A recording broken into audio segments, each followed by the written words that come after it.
Media के सभी बंधुओं का बहुत आभार कि आज आप यहाँ पर आए हैं।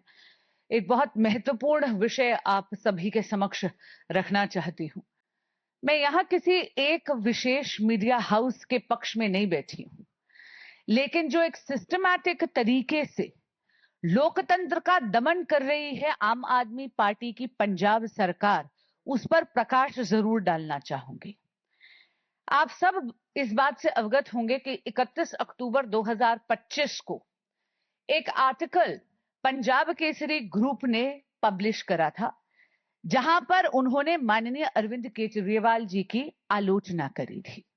इस आलोचना से असहज होकर आम आदमी पार्टी की सरकार ने बहुत ही सिस्टमैटिक तरीके से 11 से लेकर 15 जनवरी में आम आदमी पार्टी सरकार के सभी सरकारी तंत्रों का दुरुपयोग करते हुए पंजाब केसरी ग्रुप पे धावा बोल दिया। जनवरी से पहले तो उन्होंने इकोनॉमिक कोअर्जन का रास्ता अपनाया, जहां पर उन्होंने सबसे पहले तो सरकारी विज्ञापनों पर रोक लगाई और उन पर एक आर्थिक रूप से उनका गला घोटने का प्रयास करा।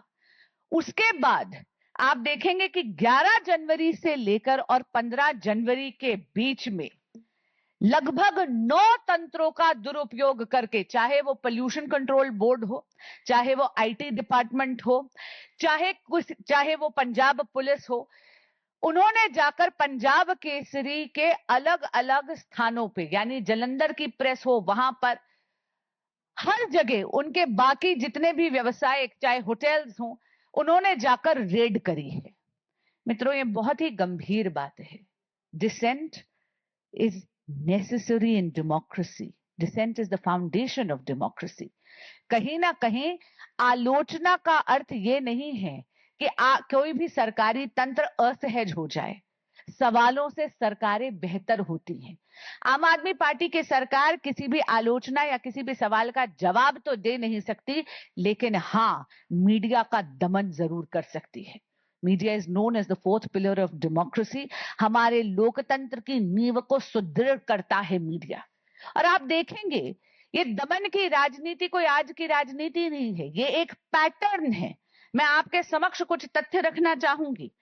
2015 में ही जब ये लोग सरकार में आए थे दिल्ली में, तब आपने देख लिया था कि 2015 से ही इन्होंने दमन शुरू कर दिया था। दिल्ली सेक्रेटेरिएट में कोविड के वक्त हिंदुस्तान टाइम्स ग्रुप के 7 पत्रकारों को उस व्हाट्सएप ग्रुप से निष्कासित करा, जहां पर ऑक्सीजन रिलेटेड सारी इंफॉर्मेशन दी जाती थी, क्योंकि तब हिंदुस्तान टाइम्स ने एक ऐसी स्टोरी पब्लिश कर दी थी आम आदमी पार्टी की सरकार के खिलाफ, जहां पर उन्होंने ऑक्सीजन के क्राइसिस पे उनसे बहुत कड़े सवाल पूछे थे। यही नहीं, उसके बाद आपको याद होगा कि अगस्त 2023 में इन्होंने टाइम्स नेटवर्क के जर्नलिस्ट को दिल्ली सचिवालय से घुसने से रोका था। शायद केजरीवाल जी भूल गए कि दिल्ली का सचिवालय दिल्ली की जनता की प्रॉपर्टी है, उनकी व्यक्तिगत संपत्ति नहीं थी।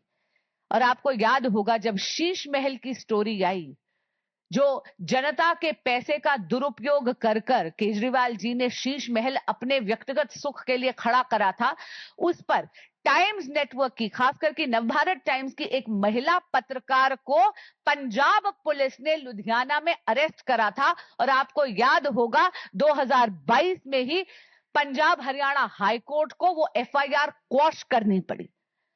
ये तो बड़े मीडिया हाउसेस की बात कर रही हूं। अगर आप देखेंगे तो किसी भी प्रकार की डिसेंट, किसी भी प्रकार की आलोचना इस सरकार को गवारा नहीं है।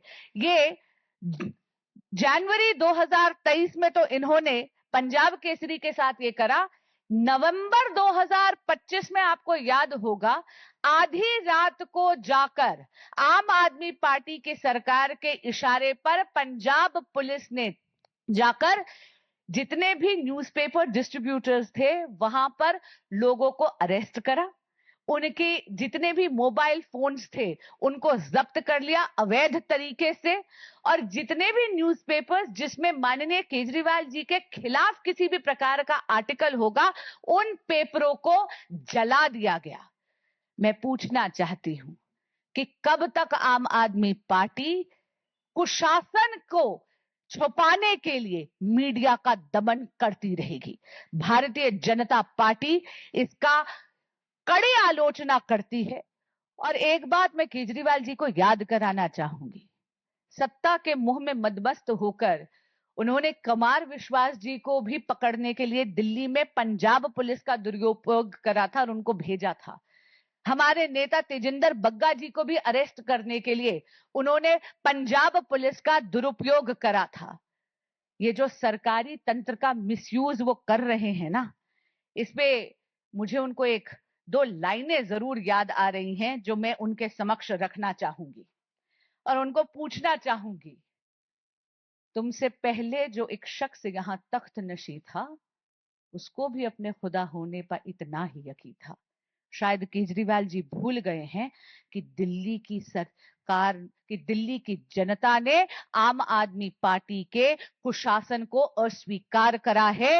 वो जो बार बार सरकारी तंत्र का मिसयूज करते हैं, उसका दुरुपयोग करते हैं, उसको नकारा है। और अब जब पंजाब में भी वो तानाशाही कर रहे हैं और मीडिया का गला घोटने की कोशिश कर रहे हैं, लोकतंत्र का दमन करने की कोशिश कर रहे हैं, तो आज आपके माध्यम से मैं उनको चेताना चाहूंगी कि आम आदमी पार्टी का काउंटडाउन अब पंजाब में भी चालू हो गया है।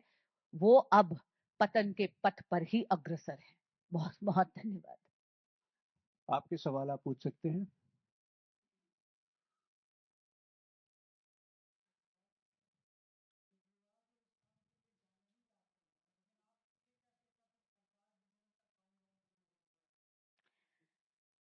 जब भी अगर आप हमारी लोकतांत्रिक हिस्ट्री देखेंगे, जब भी एक व्यक्ति सत्ता के मुंह में मदमस्त होकर जनता की आवाज को थ्रॉटल करने का प्रयास करता है, और मीडिया जो जनता की आवाज उठाती है, मीडिया ही वो माध्यम है जिससे जनता के हित के प्रश्न उठाए जाते हैं, अगर उसका दमन होता है तो वहीं से उसके कुकर्मों के कारण उसका उल्टी गिनती शुरू हो जाती है।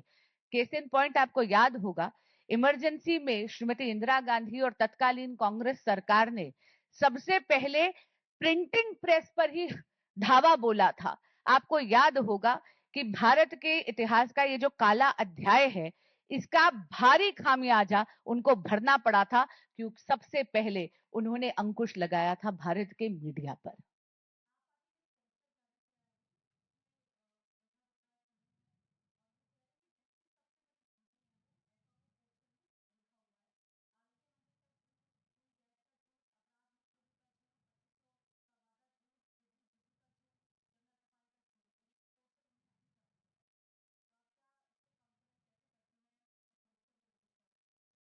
उनके पोस्टर को हम रेखा गुप्ता जी की दिल्ली सरकार के कार्य दिखाकर काउंटर करते हैं।